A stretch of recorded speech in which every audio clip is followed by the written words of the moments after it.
I'm just going to read the little intro that I have prepared for you, and then we'll get straight into it. Does that sound good? Good fun. Yeah, absolutely. Awesome. Let's do it.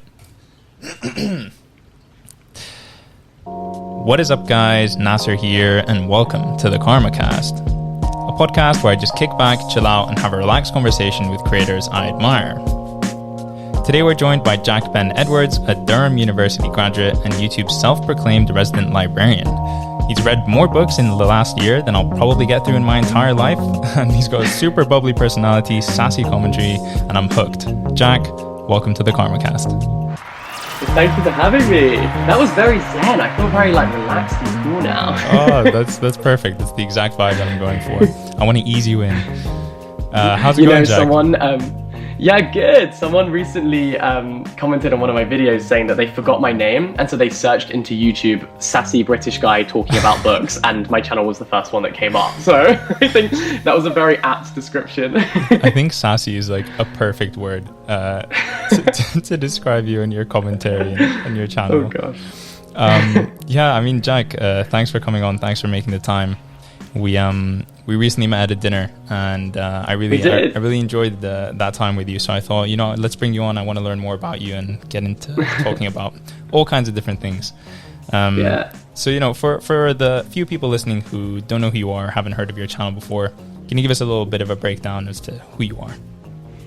Yeah. So I started my channel when I was at university, and I was a terrified fresher, and I basically had so many questions that I just found the internet didn't have answers to, that hadn't been written by someone who clearly went to university several decades ago, Right. Yeah. And I really wanted kind of the more up-to-date information by people who were my age and I could relate to. And so I started vlogging. I vlogged my Freshers Week.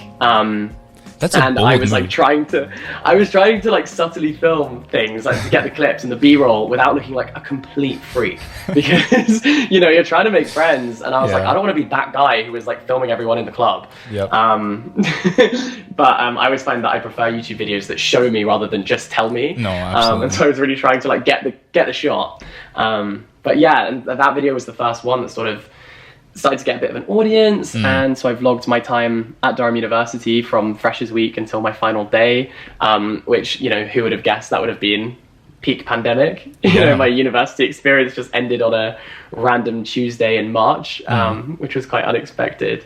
And yeah, then after university, I sort of transitioned into making content about books, books in popular culture, and sort of just hoping to share with people who may not normally pick up a book that there is something out there that they might really enjoy, and hopefully that's sort of what they get from the videos, that they find their next good read.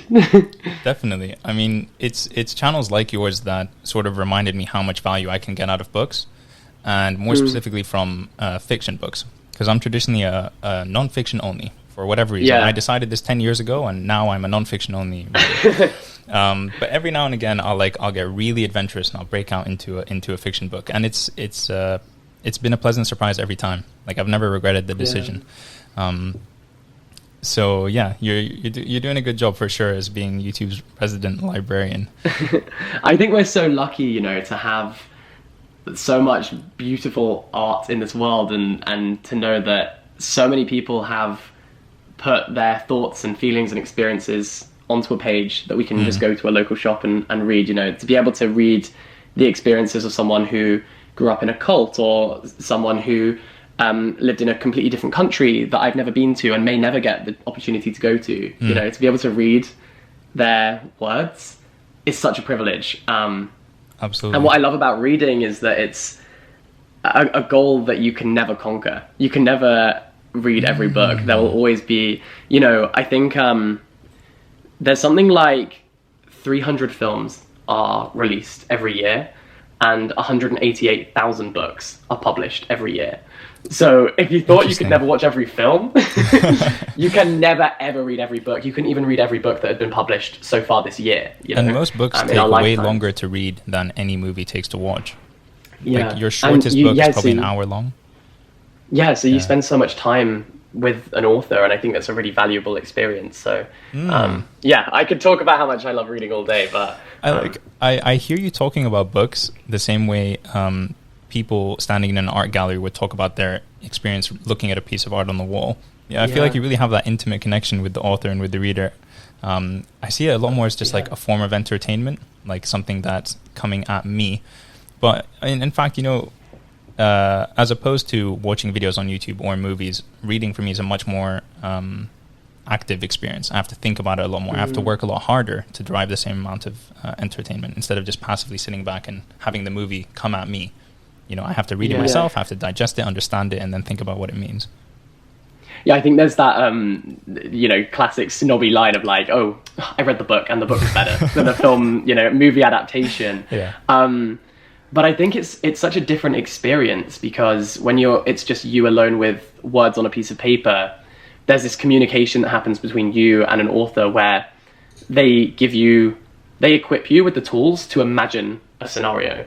So they explain and describe what the room and the setting was like, but you are the one who envisions it. You imagine how that looks, and you know, you have a perception of what each character looks like. And watching a movie adaptation, I think, is really exciting as well because you get to see how someone else interpreted that piece of literature.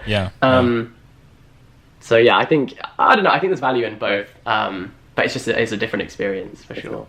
Absolutely. And this kind of privilege that you say you experience when you read someone else's book and you try and get into the mind of the author and everything that they're trying to show you, you yourself have given this privilege to thousands of people internationally because you've written your own book. I did, yeah. Which Tell was me like about it. Something I never imagined. I mean, I remember I was sitting in Durham University Library and I was writing an essay and I'd been there all day. It was very much like a last minute thing. Okay. A true classic. I've come to accept at this point, I'm a last minute kind of guy, okay? Fair enough. That's fine. So I'm writing this essay, it's due tomorrow, I'm so stressed. I just finished my bibliography, which is always the last thing I did. And this email popped up on the corner of my screen and it was from HarperCollins. And I was like, that's weird. Is this spam? This must be spam. Must be spam, yeah. How has that ended up in my inbox? And I clicked the email, and even having read the email that was like, hey, we're working on a proposal for a book. We think you'd be the perfect person to write it. What do you think? I sent it to my agent and I was like, hey, sorry to bother you. I've had this really silly email. It's probably spam, but I just thought this is my dream. So you might as well like just see what if it's got any legitimacy at all. And then 2 weeks later, I was standing on the top floor of the news building, looking out over this sweeping London skyline. And it was quite real. It went from really spam to very real. Yeah, like 0 to 100 real quick. Yeah. And it's actually a really lovely origin story because they were thinking about publishing a university survival guide, and they had this girl at the office on work experience who overheard them talking about this idea, and she was like, oh, you know who would be really great to contribute to this book? There's this guy I watch on YouTube, and I watched him before I went to university, and he made me feel really comfortable and excited to go. And so then they started watching my videos, and they followed me for about 6 months to check that I was kind of the right person to get involved in the project, and actually decided maybe you should just write the whole thing. And so then as of that point, I kind of completely took it in my own direction, and it made it completely my own. Have you met that summer intern? I know, and I not had a chance to like hug them. And know. Be like, thank you so much. I want to. I know, but obviously because of confidentiality, they can't give me their details, and they've never reached out to me. But if you're out there, I owe you so much. I owe you a pint, and I would love to take you for a dinner or something to say thank you. But isn't that just such an incredible thing that the internet can open so many doors for you? And I always think of myself as being incredibly lucky, but I also think there's something to say for increasing your surface area to be lucky, and you sort of do have to put yourself out there, and you know, it's really daunting setting up a YouTube channel or a podcast or writing a book. Those things are terrifying, and it takes a leap to do it, and there'll be a while where you're not good at it.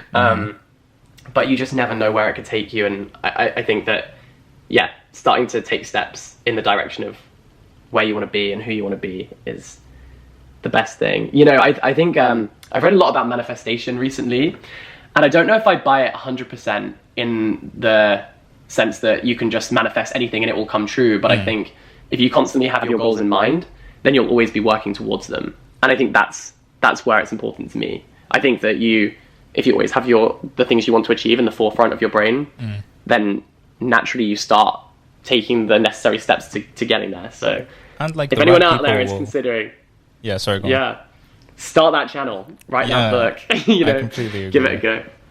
Yeah, I mean, you know, you didn't get that email in your inbox just because suddenly you were this person with an online presence called Jack on the internet. Like, no, it's because you had been working very hard for a very long time, you know, been putting in the work and, as you said, increasing your surface area of eventually getting lucky.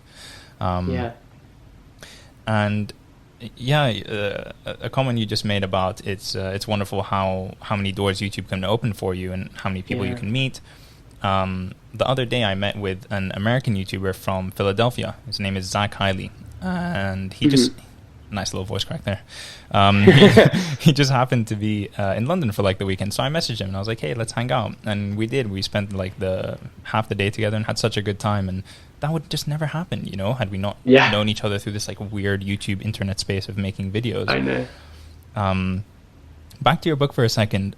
Okay, fine, you get the email, some crazy stuff happens, you're suddenly on the top floor of this building and it's becoming a reality. Okay, fine, even if we get there, like how do you go from having a blank page to like a full book? What does that process look like? How long does it take? How do you organize it in your head? When I say blood, sweat and tears, I mean it's so literally. Like I remember one time I tried to staple part of the manuscript and cut my finger, so there was literally blood on the manuscript. Like when I tell you, I mean that phrase very literally. It was a long process, incredibly exciting and fulfilling, but also nerve-wracking, and there's so much imposter syndrome where you think, why the hell am I going to be, you know, on a bookshelf in Waterstones with this thing that I'm sitting typing in my university dorm. I wrote it in my final year of university, so perfect timing. Such stupid timing. You know, I remember at one point my final manuscript deadline was due at the same day as my the first draft of my dissertation, and it was just like the most ridiculous situation to end up in. And you know, obviously at the time we did not know there would be a pandemic where we'd end up having quite a lot of time at home. And that was a funny one to then be in lockdown and thinking now would be the perfect time to write a book. But it was a labor of love, and something that I was really proud of by the time it was out. And at first, when you get your first bit of feedback and they correct a lot of things and they give you pointers and like, we need more of this, less of that, you have to check your ego for a second and be like, okay, this is not a solo project entirely. Also, you know, this is something that people need to be able to connect with and enjoy and on a mass level. So I was really always trying to think about the reader being part of the project as well, and knowing what they would want to read as much as what I would want to write. So it was a fun process, stressful, but worth every second. I'd do it again. You do it again. That was going to be my next question. Is there a book number 2 in the works? Are you coming out with another one, perhaps? Well, not necessarily in the works. I mean, I'm starting to. I'm hoping to spend the next year writing and seeing what I can do. I'm definitely going down the fiction route now, which was always sort of my main goal. And I know a lot more about the publishing industry now. I have read so widely. I think I always thought that I didn't want to force an idea, but when one came to me, I would experiment with it and write. And I kind of I'm in that position at the moment where I've got the idea, and now it's just a case of like spending some time on it, doing the research, and seeing what I can come up with and if it's any good. But I'm not putting any pressure on myself to be like, this is the book that I'm going to publish. It's just like, I think practice makes perfect, and I need to just get writing and testing myself, and hopefully that will manifest eventually in another book. But we'll see. I was going to say that you've got the perfect mentality to like not put pressure on yourself and just let it come naturally. You're saying, okay, when the idea comes and I'll be ready for it. And now it sounds like you have an opportunity for that idea to sort of surface itself and come to manifestation. And that's something I definitely want to ask you about a little bit later on. But before we go there, I want to ask you about your transition on YouTube from being a sort of university vlogger / YouTuber to diving like head first into this heavy book research, book commentary part of YouTube. And you really invaded this space and you have grown so much in this space. So what was that kind of transition like for you, both creatively and from like a practical standpoint? I think that a few people have said like, oh, it was such a seamless transition. It didn't feel that way.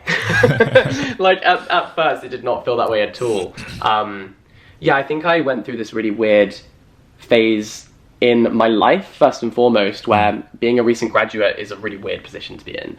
And I think everyone struggles with that. That's quite a universal, ubiquitous struggle. Then you chuck a pandemic into the mix, and it makes it kind of double as stressful and disorientating. And then I was also doing that very publicly online. I was trying to be as honest, because I'd always been so honest with my experience of university, shared my fears, concerns, thoughts, shared the highs and the lows, rejections and wins as well. And so it was really, for me, as soon as I graduated from uni, it was in my instinct to share the next stage. So I ended up doing it on like a stage, essentially. I felt like I was working it out and navigating my new existence with an audience. And it made it hard because I didn't know the answers to what was going to happen. I didn't know what that end product would be. And I ended up finding it really difficult, actually. And then I think I sort of realized that I wasn't happy with the content that I was making. I read a book recently called Trick Mirror, which talks about how the internet is an attention economy, and we can choose to trade our private lives for a public platform. And that's what I was doing. I think I was gaining views by sharing really intimate details of my life, and I realized that wasn't making me happy at all. It was actually making me making my mental health sort of deteriorate. And so I remember having a meeting with my wonderful management team, and I said to them, hey guys, I'm just thinking of like winding this down a bit now. I think we've sort of had our peak. It was really fun, but I'm ready to switch up my content and focus on something that I'm really passionate about. And we'll have a much smaller, more niche audience, but hopefully they'll be really dedicated and loyal and engaged with the content, because it will be their nerdy little, thing that they're interested in, that I also really care about and have a bit of expertise in. And so I started making book videos, and I don't know how many of the audience will know this, but within the YouTube like creator studio on the kind of back end, we have stats which tell us how our current video is performing in comparison to our most recent 10. The infamous top 10 list, yeah. Right? And it's the most disheartening thing when you spend all week working on a video, you're really proud of it, then you upload it and it says 10 of 10. This is your worst performing video. And it's so weird how it shifts your perception of that video. It completely dislocates how you understand that video, because I remember being really proud of a video that I did about like all of the poetry references and literary references in Harry Styles' discography. I was so proud of that video, uploaded it, 10 of 10. People don't care about this. This is not good content, is what it tells you, Yeah. And so at first it was like, okay, people don't love this as much as me sharing that I just got rejected from my dream university. Okay, cool. And so it was a slow transition at first where I was like, okay, I'm going to stick with it because this is what I'm passionate about. And I feel like I can add something to this space. I feel like I have something worth saying. So I'm going to explore it. And then slowly the video started to gain traction and it found the right crowd. It found the right people. And now that video that was 10 of 10 is actually my 1 of 10 because it's gone up and it's found the right crowd and it's found the right audience. And as I've transitioned my content, people have gone back and watched that stuff. So yeah, actually it has worked out well, and I've ended up finding a much bigger audience. Yeah. So it's one of those things where I hope that people can take something away there, that sometimes the success doesn't come instantly, but it's on its way. And for me, I felt like I'd taken a step back, but actually I was taking a run up, you know, ready to sort of leap and launch myself into something completely new, and find a really lovely new community. So yeah, I feel really grateful that it all worked out. I think you probably always knew that if you were going to switch up your content and start putting out videos about books, whereas you hadn't before, it was always going to not perform as well as the other ones. And like, you know that deep down. But obviously it's still quite disheartening to see it, A, in the YouTube analytics, and then B, you don't really know when you're going to find this new audience or when they're going to find you, and when you will get back to that point where you're making content that you're happy about and it's doing well. Because those two things are like so separate. Like, a lot of people don't understand that, you know, like, how good you feel about a video does not match its performance at all. Like, most videos that I'm like, I'm so sure they're going to do well, and I'm like, yes, this is the one that's going to go viral, it's going to get shared, blah, blah, blah, tends to not do that well. And that disconnect is really hard to sort of figure out as a creator, because it's what you enjoyed the most, the ones that you felt most passionate about, and then they don't do as well. I know, I remember being so embarrassed about this video that I'd made where I bought decorative aesthetic books from Etsy and then read them. And I remember uploading it being like, this is so stupid, no one is going to care. I thought it was really funny, and like I really enjoyed making it, but I was like, no one is going to care. This is such a silly thing to upload to the internet. And it hit 1 million views in a week. There you go. And it was like, what? How did that even happen? So you can never predict it. That video that I thought was going to tank actually became my most viewed video of all time, which is mental. And it was nice to knock something off the top spot, which had previously been me being rejected from a university. It was nice that that's kind of like in the past now. And I feel much happier about the content I make. I'm so excited to make it at the moment. I love it. And I'm constantly coming up with ideas, and I can't wait to film the next video. So I feel really grateful to have found this new space that I really adore. I'm just gonna, my camera battery is flashing. Okay, quick cut. I don't know, what do we do about that? Oh yes, have another one. All right, we'll be back in a minute. Sorry everyone, my camera battery died. I'm the worst YouTuber. Just when we were talking about like, oh yeah, it's been a pretty good year. I ruined it. We're back. It's a tradition on KharmaKast to have some sort of technical difficulty, or 2 or 3, with the guest, so it's fine. So I made sure to continue the tradition. You know, maybe it was a good thing we had a cut, because the next thing I want to talk about is the very first video you ever uploaded that's live on your YouTube channel. Oh. No. Oh. Basically, when I was like doing my research for this podcast, I go back through everyone's old videos, as I do, and your personality and your commentary is the exact same. Like, you are the exact same. The way that you speak, like the funny comments that you make, your wit is just, where has this come from, you know? I wanted to ask, like, what's it like making videos for 5 years? Like, I'm on my 3-year journey now. Like, how's it been for going for 5 years? It's been really fun. It feels like second nature now, I guess. I think I along with most people who do YouTube, have this inclination to share and to discuss and be part of a community. I'm sure you feel the same. And so I feel like it's within our nature. And so I'm not surprised that I ended up sort of making videos. And it's funny that people sometimes say like, oh, do you see yourself doing this forever? And I'm like, well, I don't know when I would stop. Yeah. I've recently been scaling a few things down. Like I'm trying to use Twitter a bit less, because I felt like it was making me a worse version of myself. Right. You know, I think it was bringing out bad character traits. And I sometimes find like some parts of the internet make us feel like we need to have opinions on everything, and we need to respond to things really quickly, before you even had a real chance to consider it in its depth and in its complexity. And I felt like sometimes I shared publicly a response to something before fully considering it. Not in a massively controversial way, but just sometimes where I hadn't fully considered both sides of an argument. No, I know what you mean. And And kind of when you get into that routine of constantly sharing what you're thinking, what you're feeling, what you're doing, what's going on, it becomes so second nature to comment on something, even though, as you said, you might not have thought it through properly, and like, who might be seeing this, how far reaching this comment is going, you know. So yeah, fair enough.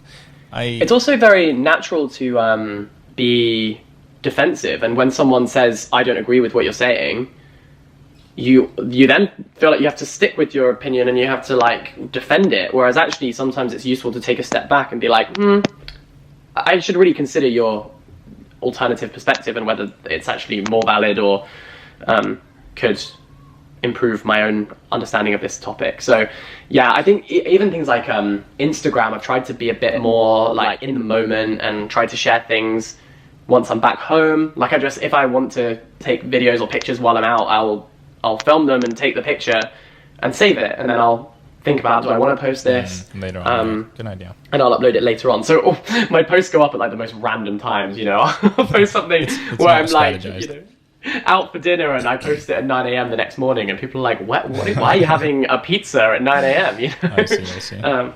I'm trying to be more intentional with what I share.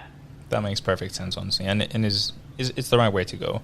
I think I feel like I've had something similar where I was just on this like train of like posting and sharing like everything for a really long time, and recently I've realized, okay, like maybe I should think about it a little bit more, cut down a little bit, and just be more of like a lurker. You know, it's fine to lurk. Yeah, I know it's fine. I think I'm trying to consider like not everything needs to be shared, and I've been trying to sort of cultivate a healthy relationship with social media because that's how you make it sustainable and you have longevity. True. I don't want to lose the passion for something that I find so much joy in, you know. Even like little things. I mean, when I go out with my university friends, often we call it phone Jenga, where like everyone just puts their phone in the middle of the table, and the first person to touch their phone has to pay for a round of drinks, you know. That's good. And it just forces you to be in the moment. It's so weird how it's so normal to be mid-conversation and glance down at your phone and see a notification, and you're like, it just pulls you right out of that situation you're in. And I think we lose out on so many great moments and great chats because our attention span is so short. I know that I'm not shaming anyone else. Like, I know that I'm like that, you know. Absolutely, same. Something I'm trying to be a bit more self-aware with.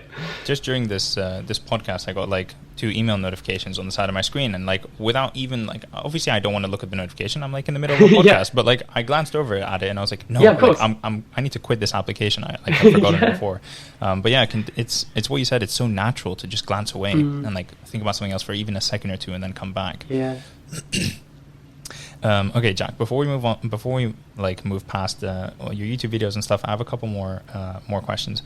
So some of the like recent videos that you've made that are like super, super popular, like we're talking about in the millions of views, multiple videos in a row, which is crazy. A lot of them are talking about the books that celebrities are reading or have like posted about. And the very first question I want to ask you is if any of these celebrities have reached out to you. No, they haven't.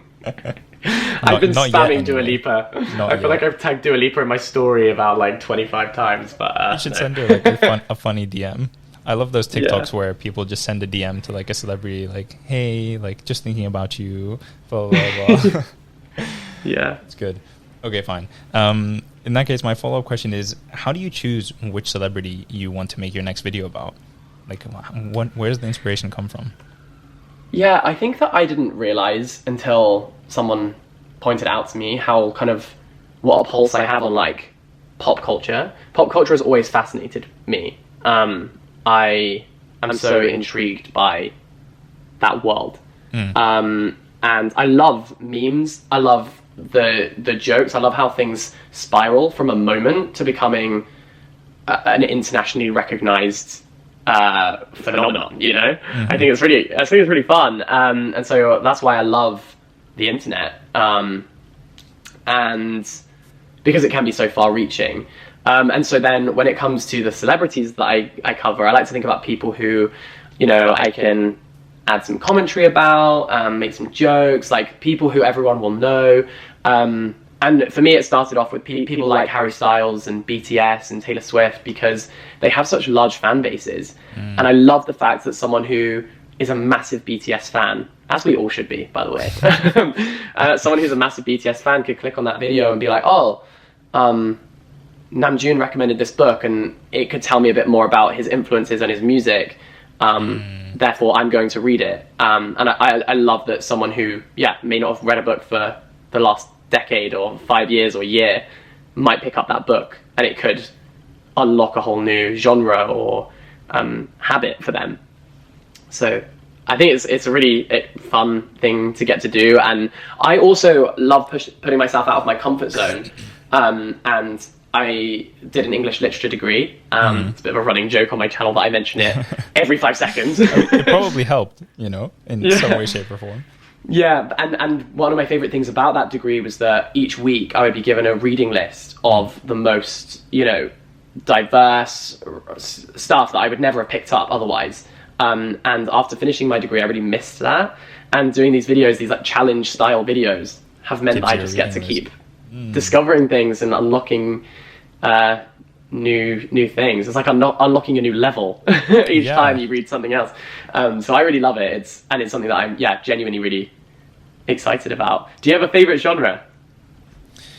I mean, within the non-fiction world, I think most of what I enjoy is like autobiographies or biographies on CEOs. Or I just finished reading Molly's Game. Have you heard about this or seen the movie? No. I read the book. Okay. No, I watched the movie first, and then I found out there was a book, so I checked it out. But no, I think like these autobiographies, I like reading something that I feel like I can relate to, or at least I can place in the real world, because it makes me feel closer to it, and makes me feel like that I can extract some sort of value from it that's practical for me. Even though I completely acknowledge there's so much value to be taken out from fiction books, and it is a fallback of mine that I'm not putting enough effort and time into fiction books, because I think the imaginative play that it like unlocks for you is so important, and something that I need to work on. But that's a topic for an entire other time. In these videos, sometimes you're reading like 5 books, sometimes it's 10 books, which is like for me, just for like some context, I'll read 10 books in like a year.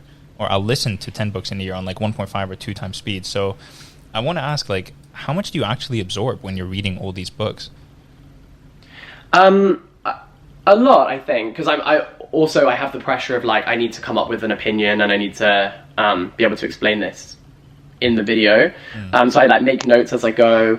I keep track of everything, and I try to spend some time and let it ruminate and really think about what my opinion on the book is, and whether the things I didn't like personally are actually strengths of the book, So I try to really challenge myself and think about more than just me, like, is this book valuable?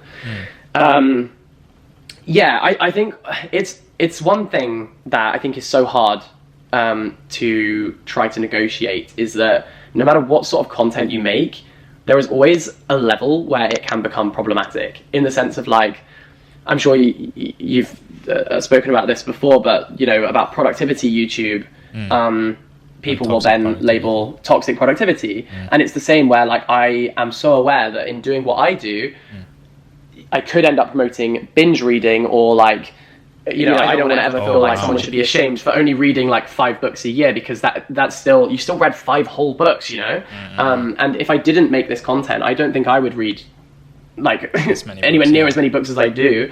I hope that people understand that I'm doing something that's quite extreme in the way that I consume these books. Extreme, but also like the key, I think, for this is that you enjoy it. Like you're not hating every minute of you reading just so that you can make a video about it. Like you actually genuinely enjoy this, and few people should be faulted for doing something they actually enjoy, unless it's having like an actual harmful negative effect on someone else. I had never even thought that could possibly be a thing. Like, I think you're promoting binge reading. That sounds ridiculous to me. Yeah, I think that it comes into anything that you do when taken to its extreme, which is what YouTube encourages, because yes, we think about concepts and how we're going to make a video that could go viral, or how we're going to make a piece of entertainment. In your daily life, you are not existing to entertain other people. You are existing to enjoy yourself, right? Whereas for us on YouTube, we do, an element of what we do is that we're trying to entertain people. And so naturally, a 14-hour study with me will perform better than a 2-hour study with me. That's that's the nature of the beast, right? And I think that inadvertently, that promotes content creators to take things to their most radical, extreme lengths. And for me, you're right, my top videos involve me reading between like 5 and 10 books. The videos where I read 1 or 2 don't do as well. And I like to do these kind of challenges. I think they're more entertaining. I enjoy making them, but equally, when you take anything to its extreme, it can become problematic. So I think it's just one thing that every content creator is always trying to sort of work out and navigate. Yeah, I think that 2 things are important with reference to that, which is either it's clear that this is sort of like a one-time challenge that you're doing, this is not a regular daily occurrence, or that you actually really enjoy what you're doing and it is a part of your daily life and a part of your weekly life. And then I think either of those scenarios put it in enough context where someone shouldn't get offended by you doing that. Yeah, if they're not, I think it's being careful with how you present it. Being careful with how you present it, yeah. For sure. Yeah, I think it's the same as when I was at university and I would post something where I was studying for the day. Someone would say, I watched this and now I feel so guilty that I haven't studied today or this week. And I think I found the same thing. Like, some people watch the videos and they comment saying, this made me feel really bad or guilty for not ever reading books. And obviously that's not the intention of that stuff, but it's just something that we have to try to work out. Okay, fair. Something else that I wanted to ask you about, which I think is like quite inspiring for me as a creator, is I've seen that you've worked with so many like big companies, so many well-known companies, and just these brands that are kind of like dream brands for I'd assume most people to work with. Yeah. Just some that I saw from scrolling through your Instagram page, like OnePlus, the phone company, Pot Noodles. Like pot noodles? Are you kidding me? Yeah. I wish I had my pot noodle bucket hat. That's my uniform. I love it. I wear it. It goes with every outfit. Yeah, obviously. And other brands I saw, like Listerine, and I don't remember them off the top of my head, but yeah, some of these brands are like incredible, and it's almost like a privilege to work with them, and that they can help support you making your content. Yeah. And what I wanted to ask is, if there's any brand that you've worked with that was really memorable or stood out to you, one that you enjoyed working with, or anything like that. Yeah, I think that these things are such, dream scenarios. It's such a privilege to be able to have companies that you absolutely love, literally funding your dream, to be doing your hobby and turning it into a job and something that you can monetize. Is so special, and I count my lucky stars every single day that I get to do that. And these companies make it possible. And the ones that I think when people give you kind of your lots of creative freedom, that's the best, because then it feels like such a collaborative effort. Like Skillshare have been so supportive of my channel. BBC Sounds have been so incredible to me, and I just feel so grateful. To them, because these are things that I use. Brand partner, you're so marketable. You're so marketable. I've been told that I am generally just quite over enthusiastic about absolutely everything, and so I think brands love that. Good description. Because that's literally how I behave in my day-to-day life. Like it's never just like an okay piece of chicken. It's the best piece of chicken I've ever had. Yeah. No, when I met you, it was really clear. I was like, damn, you are actually like this all the time. But it's such a positive addition to the atmosphere. It's not in an obnoxious way. You're just genuinely passionate and excited about what you're doing. I really love life. Yeah. I think I don't know, I feel that isn't said enough.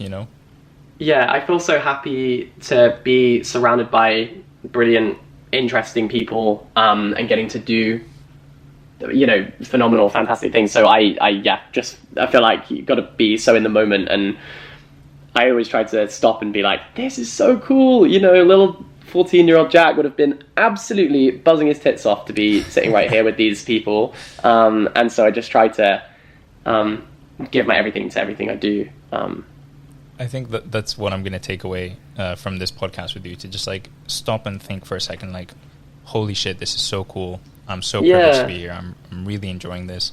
Because you just like ooze that energy. Definitely. I try and take like at least one like good thing that I can remember and take with me moving forward after each of these conversations. So I've got mine with you. Well, you can also make sure you always have camera batteries charged. I'm good. Because I'm a nightmare. I'm good on that front. I told you, they're always charged, 100% ready to go. Yeah, I am not like that. I was just saying, I leave the house with like 10% phone battery every single day. I'm such a nightmare. How do you do that? I'm honestly, it's like no thoughts, just vibes constantly. I'm like living my best life, but it's at 10% battery. Oh my God. You know, when we were setting up for this call, and then when it cut in the middle, I was saying to you, like, I feel like I'm living through one of your chaotic YouTube videos where you're just like, you know what, it's going to be fine. It's okay. We're just going to switch now. Yeah, we're going to go do this. When I tell you, it's fine. There's no filter. Like these videos, people often say like, oh, YouTube is the same offline and online. Literally, yes. I'm a mess constantly. And I wouldn't have it any other way. Perfect. The last sort of big topic that I want to talk to you about is your stationery company, Ink Outside the Box. What an achievement, honestly. I mean, the book is my one baby. thing. That's great. But I mean, a whole stationery company? Tell me a little bit more about it. I have some questions, but tell me a bit about the company itself. Well, as you've noticed, I'm quite disorganized. And so I need tools to help me stay on track with things. And so I basically just designed a stationery collection of all of the things that I need to help me survive. And I hope that other people enjoy the products as much as I love. I use them every day, and I hope other people do too. We've scrapped so many things. We've designed so many things that I was like, I would not use this every day, or like, this isn't good enough. And so it's just been binned. Oh no, my batteries just died again. Okay, as we were saying. Disorganized mess. The battery did die. We're back. You were saying you binned a lot of designs that you felt you wouldn't be using in your day-to-day life, or wouldn't actually help you. Yeah, for me, it has to be something that I absolutely love. I'm so passionate about. That I take it really seriously. I think you have a duty to, if you're going to sell something to an audience who trust your opinion. It's the same with working with brands. I always try to think like, what if someone does spend their money that they've spent all week saving up or working for on this thing that I've just promoted or brought out as a product? If it's a waste of money, I would be devastated, No, absolutely. I think that's the best way to think about it. Like, should people actually spend their money on this? This is like a struggle that I'm going through now. We're trying to create and design like merchandise and clothing. And so it's been this long process of trying to figure out, which items of clothing do we want, the clothing samples themselves, and also the designs. And I've just been like appalled at a lot of the things that are sent to me. I'm just like, how could you charge people for this? This is embarrassing. Like, I could never put my name behind something like that. It's what you said. You have a duty. Like, if you're going to be promoting something and selling something, it better be really good. And so, I saw some of your products in a brick and mortar store, which is crazy in itself. And I went through them and I felt them, and they are really high quality. They're like impressively high quality. Not the standard notebook. No, not at all. It's like, it's a thick boy, and there's a lot of colors and designs and like little organization tools. I loved it. I thought it was really, really great. Don't mess about. No, absolutely not. You can't. It's shameful if you do. No, I've been to the factory where they're made. I've been to the the warehouse where they're held before they get sent off. And I it's so important to me that everything is as perfect as it can be. Naturally, things do go wrong, these things happen. And it's, I'm just trying to make it as good as it can be. I had a bit of a disaster last year where one of my suppliers printed my product in the wrong order. Disaster is like an understatement. Yeah, it was as in like the worst day of my life. Because I was so passionate about this product. Basically what happened was we had been sent every sample. Every sample had been correct. I get sent 3 different samples to make sure they're all right. Every single sample I had was perfect. We made minor tweaks to the first 2, and then the final one was the one. And then they were sent out to literally thousands of people in the wrong order. In the wrong order. And it obviously comes back to me. It reflects badly on me. I obviously have to take responsibility for that, and it was heartbreaking. I sobbed and sobbed and sobbed that day. I'm not really a crier, but I remember phoning my parents and being like, it's all just gone wrong, and it's all my fault, and these people aren't going to trust me. And it was months of hard work, and it all kind of went wrong at the final moment. But we managed to fix it, and we sent everyone a replacement. We sold the incorrect planners. The one thing you need for a planner is for it to be in the right order. So that's what was so annoying about it. It's one job. You had one job and you fucked it. And yeah, we managed to we sold the rest of the stock that was in the incorrect order for charity, and we made some money for charity. And those situations, it's like now I can look back on it and be like, we solved the issue. And I feel so awful for everyone who was sent a product that was wrong, but they did get a correct one eventually. But it's how people say everything happens for a reason, and we'll get to the bottom of this.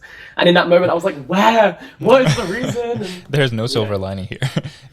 Where is the silver lining? But we got there eventually. So must have been a tough time for sure. It was a tricky one. Is there anything that was particularly difficult along the way of creating those products, like a particularly sticky part in the process? Coming up with a name was really hard because your name is so good. Everything is taken. Everything is taken. At first I was literally like, we're going one word, really snappy, really catchy. Try and do that. Go on Company's House and try every synonym for any type of stationery, and it is taken. It's gone. Yeah, sure. We tried so many different things, and they were all trademarks already. So that was a surprisingly difficult thing. I never really considered how difficult that would be, coming up with a name for your brand. Yeah. And Ink Outside the Box was always, from the very beginning, was my slogan for the brand. I wanted it to be the name of the brand, and then Ink Outside the Box was always going to be the little slogan. Yeah. And it was the one thing for me that was non-negotiable. I was like, no, we have to have that. And eventually I was like, why don't we just make that the company name? So clever. So clever. And so so I like that it's Ink Outside the Box, and it's for people who draw outside the lines. And I think that works quite nicely. That warmed my heart a little bit, honestly. It made me feel warm and fuzzy inside. Yeah, it's like a real passion project for me, and something that I really love working on, and getting to, we worked so hard on it for such a long time, and then to get to see it in Waterstones or in people's hands. When we first launched a few years ago, I was working as an English teacher in China when we actually launched, and the product sold out in 2 hours. It was mental. And then I came back from China after working there for all that time. I'd been away from the UK for 2 months, and I went straight to a YouTube convention. As in, I got off the plane and I went to the hotel for the convention, and then I went and I had a meet and greet with hundreds of people. It was so crazy going from a country where YouTube is literally banned, and I was totally anonymous there, to going to a place where all of a sudden there was a queue of people waiting to say hello, and it was such a weird juxtaposition to go from one to the other. And I remember I'll never ever forget seeing my planner in one of my subscribers' hands for the first time. It was goosebumps all over my body. I just freaked out. It was such a cool moment, and such a special one for me. to actually see that product that I've been scheming for such a long time actually being out there in the world and being a physical product, even though, you know, I'd seen so many of them at this point. Of course. I had my own, obviously, but seeing someone else have one, it's different. Was so cool. Yeah. Good for you, Jack. I mean, really, you've achieved so much. And, you know, I was doing a podcast with Hannah last week, and one of the first things I said to her was like, you are a businesswoman. And now I want to say the same thing to you. Like, you are a businessman. You know, you've got all these things going on. You've taken them from baby little idea all the way to fruition, and they're wildly successful. So more power to you, man. You're doing great. I tried to one thing I've been trying to do recently is like really study what I do to kind of get better at my craft. Like I watch back my YouTube videos so many times, and I'm like, right, well, how could I make this a better pace? How could I what jokes aren't landing? What editing is looking a bit stiff? Like once I kind of have had some space from it, I tried to really study my craft, I guess. I think because YouTube is such a democratic platform that anyone can do. TikTok, you know, is rising as well, and it's becoming even more accessible because you can just literally, I can make a TikTok now and it could be up and being viewed by thousands of people in a minute. I think we forget that actually it's really worth thinking about it as a craft and as something that you can get better at. No, absolutely. Something that you can always be improving. So that's the kind of mindset I have towards it. But I mean, right back at you. I think I also love watching what other creators are doing and seeing how they're smashing it and how they're creating this amazing, you know, really engaged community. And that's exactly what you've done. And I cannot wait to be rocking some Karma Medic merch. Coming soon. But it's what we were talking about before. Like, I'm going to take my sweet time. I'm going to make sure it is perfect before I even think about, you know, going public with anything like that. It has to be perfect. There's no alternative, you know. You can't go halfway. All right. I mean, Jack, before we close, you know, I can't help but notice you're in an empty apartment. I am. Yeah. And, you know, this is something you've spoken to me about a little bit off camera, but something that you haven't made public yet. And so, you know, this podcast won't be live until it is public. But tell us what's going on there. Yeah, so I've been living in London for 14 months, and I feel like I'm settled, I'm comfortable, I've got a really lovely group of people around me, like I'm so happy here. But I'm ready for a new adventure, I guess. And so I am taking a screenwriting course. I'm moving to Paris, which is big moves. Funny because the level of French that I speak is no point, 0. So that's something I'm really excited to learn a new language and to put myself into a position where things are new and stimulating and will hopefully encourage me to be really creative. Because, you know, I think like even getting on the London Underground now, like the tube, it's second nature. I don't even think about it. Whereas every time I get on the metro and I'm trying to get to a new part of Paris that I've never been to before, it's going to be an adventure and something I have to work out, and my brain's going to be so switched on. And so in order for me to be creative, I think that about like all your visuals are going to be so different. The houses, the people, the streets, the language, everything's going to be so different. Yeah. I feel like, and I love people and places. Yeah. Sorry, go ahead. No, I was saying I love places. Okay. People and places, and I just want to see more. Yeah. You know, I think that I don't want to ever look back when I'm older and be like, damn, I never lived in Paris, or I never lived in this place and I always wanted to. I don't want to have any regrets. So right now, while we're so lucky to be very remote and we can do YouTube stuff anywhere, might as well take the plunge. Good for you, man. Good for you. You've got this. I'm sure it's going to be a fantastic time, and it's only going to elevate your creativity and your content and everything else about you. But do come visit and come back. Oh, I'll be back all the time. It's only a Eurostar away. That's true. You're not going that far in terms of travel time, I guess. Okay. Yeah. Easy back and forth. Yeah. Fine. We'll leave it there, Jack. Thanks so much for your time. It's been an absolute pleasure. Thank you for having me. Sorry that we've been on such a journey with the technology. I am technologically for anyone listening or watching. I hope it's a smooth process in the editing. We'll see when it comes to it. I'll be messaging you when I'm struggling with syncing everything together. I don't envy you. And it's all my fault. All right, everyone, please make sure you go check out all of Jack's socials, Instagram, YouTube, his actual physical products, Ink Outside the Box. You can check out the website. You can go see them in stores in London. You can purchase his book on Amazon. You know, he's a little bit of everywhere. So yeah, please do go check him out. Jack of all trades. Wow, this guy, man, this guy never run out of witness and always jokes. Ready. Nice. Master of none is the ending of that saying. All right, take care, everyone. Thank you for listening, and I'll see you in the next one. Thank you. Bye bye. Great.